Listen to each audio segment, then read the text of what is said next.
I just got laid off from my job at CBS, and every producer on my team who got laid off is a person of color. Every person who gets to stay and will be relocated within the company is a white person. Now, in my meeting with the executive who told me I was getting laid off, I specifically asked him if it was a consideration for us to be relocated somewhere else within the company.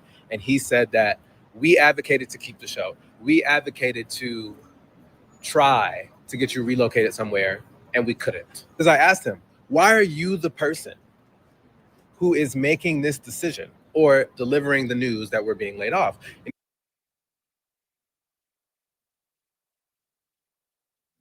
Well, that's your first mistake.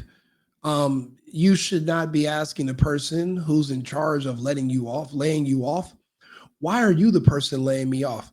As if their authority doesn't mean anything and they're not qualified. It's unfortunate that we all have to tiptoe around and nobody can be honest. But let's be real. Have you ever worked with somebody who was black and sassy and entitled? They're very difficult to work with. I tell people in the workplace, because I've worked in corporate America before I went out on my own, I did work in corporate America. It's out of 100% of the pie, 80% of it is workplace culture, 20% of it is the job. 80% of it is how agreeable you are, how polite you are. Are you a joy to work around? Are you always happy? Do you have a negative demeanor about yourself? A lot of these, I've worked with a lot of black people. I know a lot of black people. I've never once met someone who got fired from a job that was black that said, yeah, they fired me because I always come in late. Yeah, they fired me because they caught me stealing. Yeah, they fired me because, I did curse out my boss and told him what I'm not going to do today. Black women and men alike, not just the men, not just the women either, but both. And to be honest, since it's never based on your character, it's never based on your actions. 100% of the time, they all say, I was fired because I was black. It's crazy. I have a cousin that shares this same mental illness. He suffers from this same delusion. And of course, he has TDS and he looks normal enough.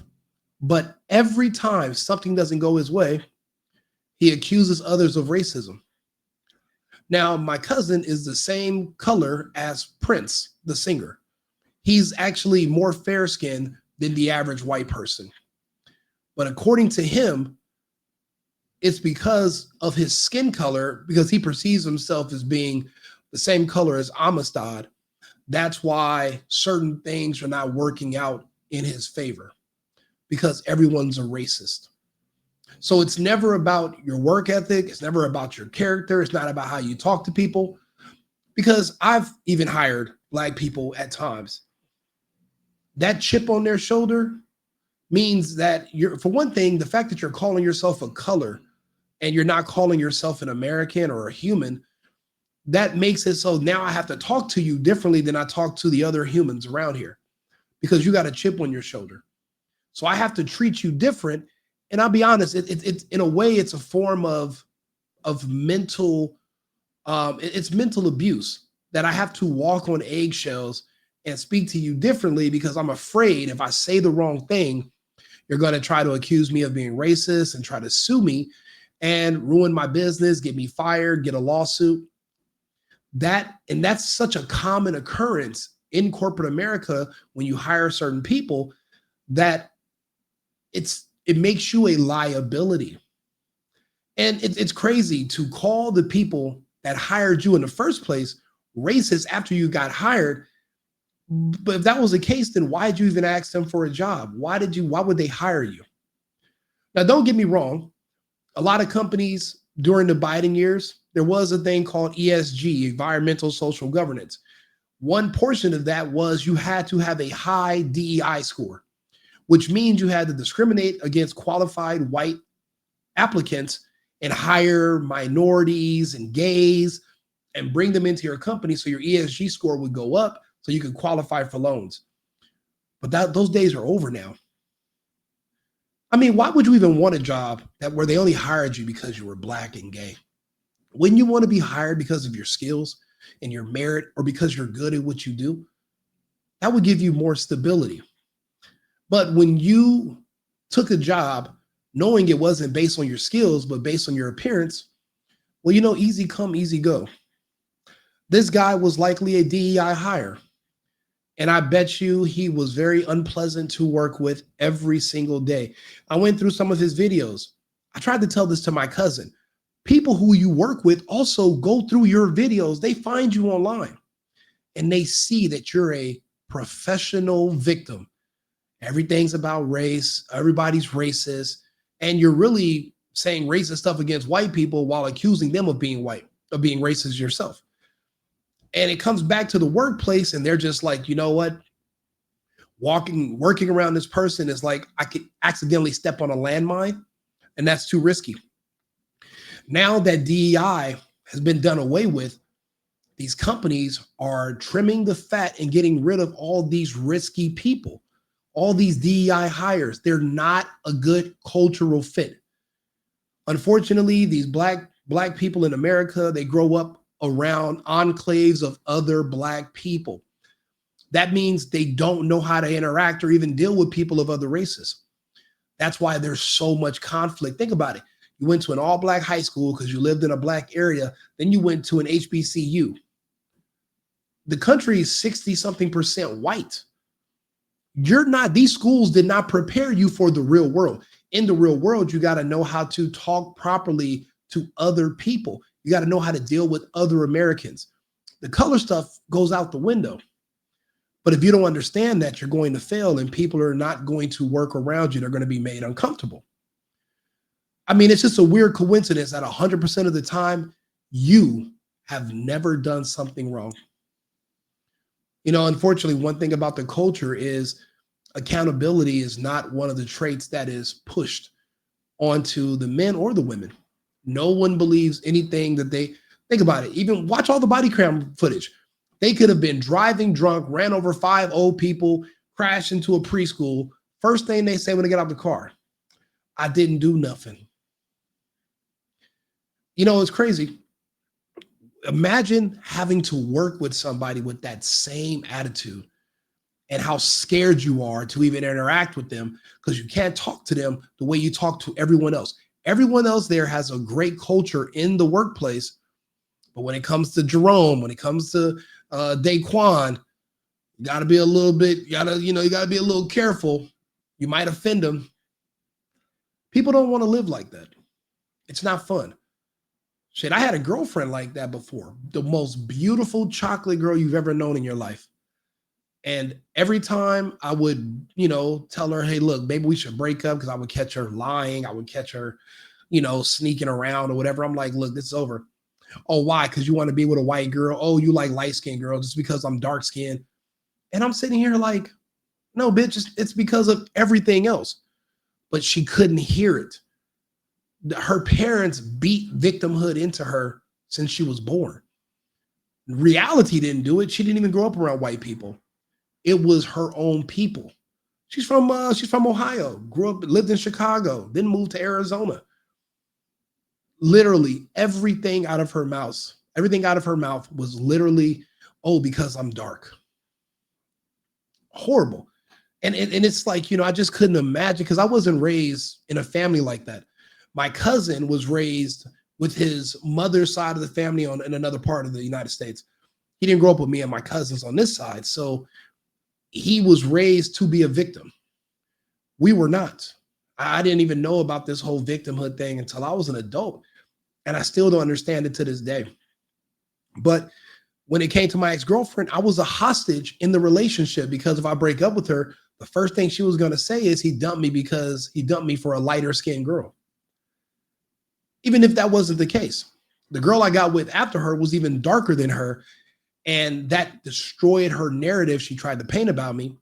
She hated it and still tried to twist it in another way. But imagine being in a relationship like that, being in a workplace in close quarters with people 8 hours a day. That's a relationship, it's a family.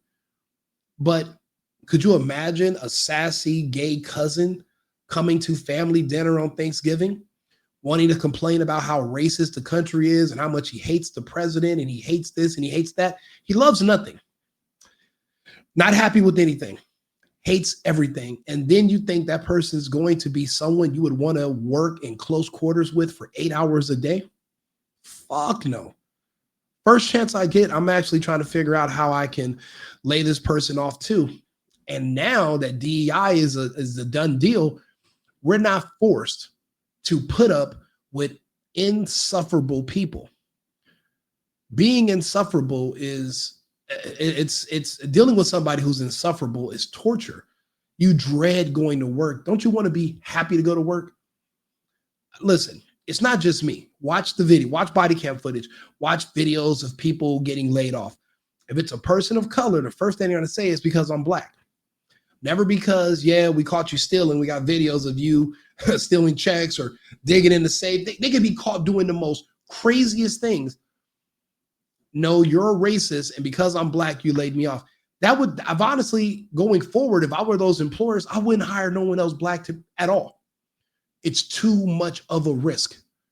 And if you look at it clearly, what has the last 4 years shown us? Is that diversity is a weakness. He said, oh, it could have been anyone. Only to later find out, because it wasn't until I went downstairs thinking that me and all of my colleagues had been laid off, that I found out that it was only the people of color. So I went one by one to my white colleagues. Are you getting laid off? No. Are you getting laid off? No. Are you getting laid off? No. Are you getting laid off? No. So I went back up to his office. Bro, they fired you. You're down there in the lobby harassing white employees, questioning them about their employment status. And now you're going back to the office of the person who just let you go. Why? Because you think people are afraid of you calling them racist. And that's your weapon of choice, right? What happens when your weapon runs out of bullets? Then what do you stand on? Maybe finally that word racist doesn't mean anything no more. Maybe you work on your character. Maybe you work on your attitude, because your attitude right now is screaming, sassy, and entitled. A horrible person to have to deal with, work with. This is just, I mean, I can just imagine how uncomfortable those people felt that day that he got laid off,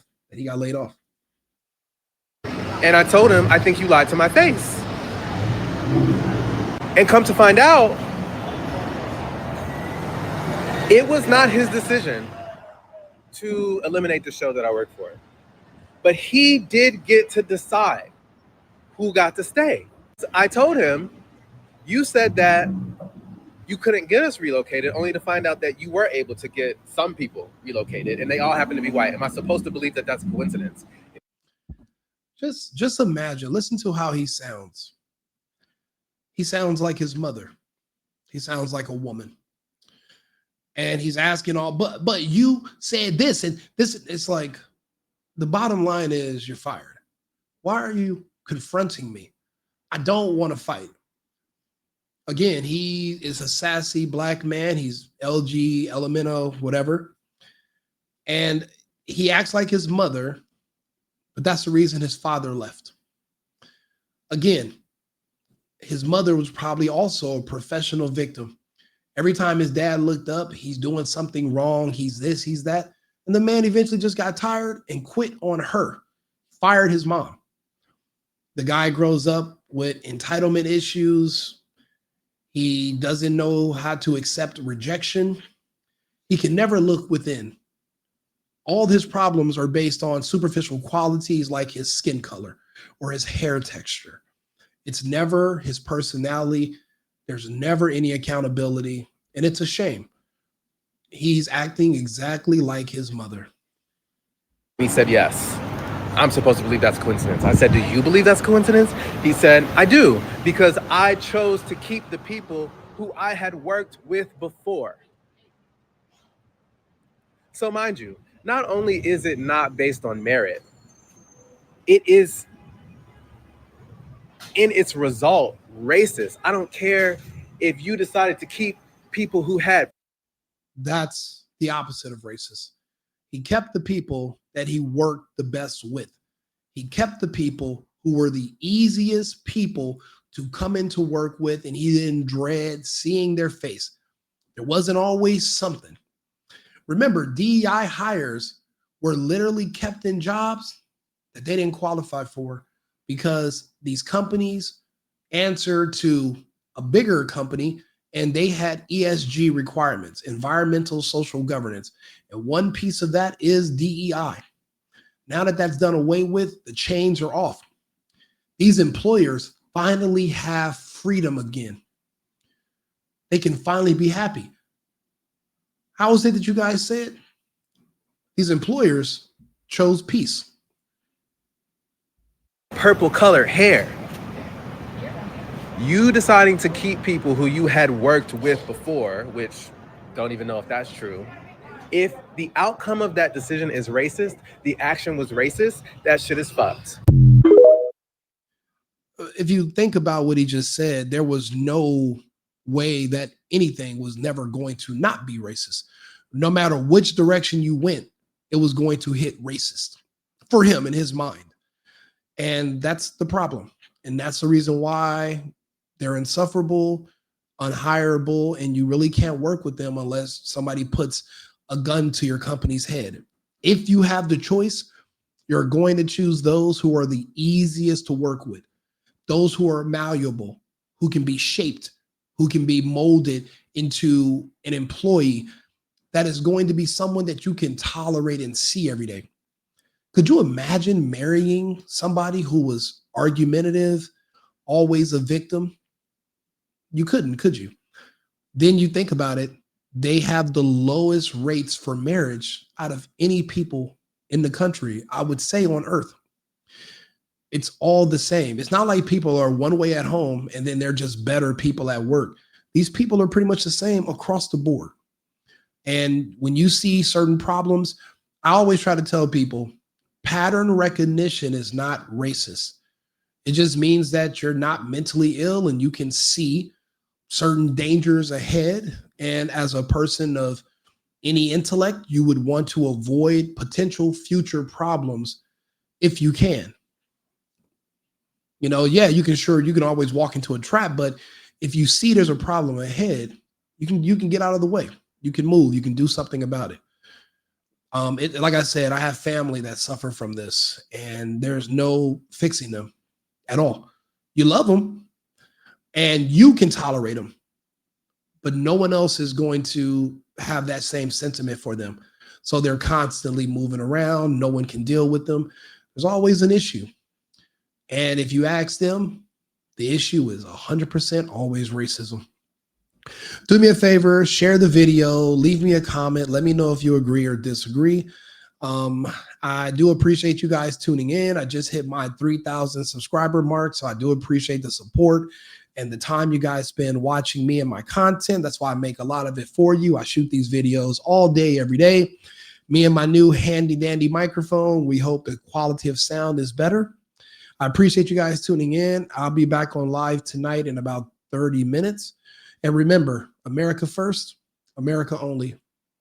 I've been needing to find a new apartment, which has not been easy with credit as bad as mine. Luckily, I found cosigning.com. They connected me with a cosigner who helped me get my dream apartment for me and my dog. I just paid a small fee and was able to move in fast. Get the cosigner you need for the apartment you want. Check out cosigning.com today.